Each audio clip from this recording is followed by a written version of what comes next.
Kaibigan, bago tayo magsimula, palike and subscribe po muna ako at pahit ng notification bell para ma-notify ko kayo sa lagay ng ating panahon. Maraming salamat po.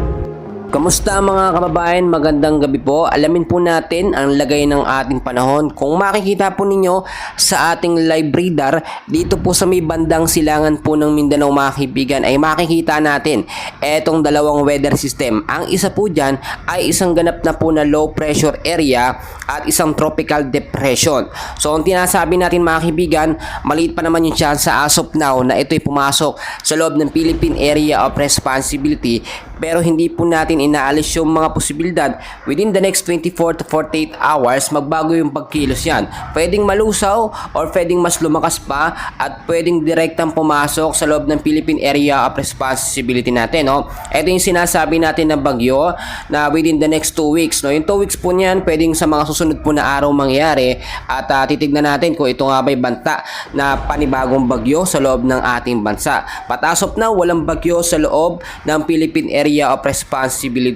Very cleared. Itong nakita natin sa labas, hindi pa naman yan as of now nakaka-apekto sa ilang bahagi po ng ating bansa. Pero magkagayon man, apektado pa rin tayo, no? O meron pa rin tayong weather system.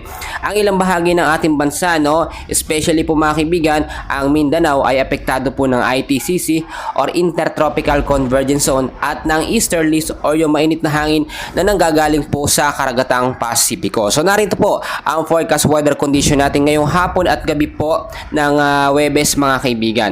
Sa area po ng Zamboanga Peninsula, Saxargen, BARMM, Northern Mindanao, Davao Oriental, Davao Occidental at Davao del Sur, maulap na kalangitan ang ating nararanasan ngayon sa mga lugar po na yan. At ngayong gabi, ang sahan natin ang mahina hanggang sa posibleng malakas na pag-uulan.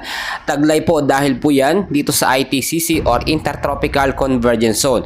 Ang posibleng impact nito, pagbabaha po sa mababang lugar at landslide naman po doon po sa mga landslide prone area anumang oras po yan kung sakali po lumakas ang pag-ulan. Sa area po ng Visayas, Palawan, the rest ng Mindanao, ngayong gabi din ay asahan natin ng mga mauulan, no? Or mahina hanggang sa malakas na pag-ulan dahil po sa ITCC. Posibleng pagbaha din sa mababang lugar ang binabala sa atin at isang at landslide din po sa mga landslide prone area. Sa area po ng Cagayan Valley, Aurora, Quezon, kasama na rin ang Bicol Region at ilang bahagi po ng Metro Manila, kasama na rin ang Luzon mga kaibigan.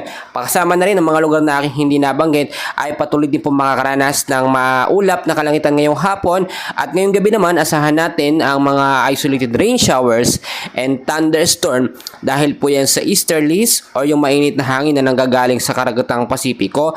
Kasama po ang localized thunderstorm na tuwing hapon po at minsan hanggang gabi. Ito ay nagbibigay ng pag-uulan sa ilang bahagi ng ating bansa. So mga thunderstorm, easterlies at ITCC ang weather system na ating minomonitor mga kaibigan. Pero wag po natin baliwalain dahil kahit po walang bagyo na nagpapaulan sa ating bansa, ay meron namang nagpapaulan, no, na weather system tulad na lang na ITCC at mga localized thunderstorm. So yun lang mga update natin for today. I-update ko kayo sa mga susunod na kaganapan natin sa lagay ng panahon.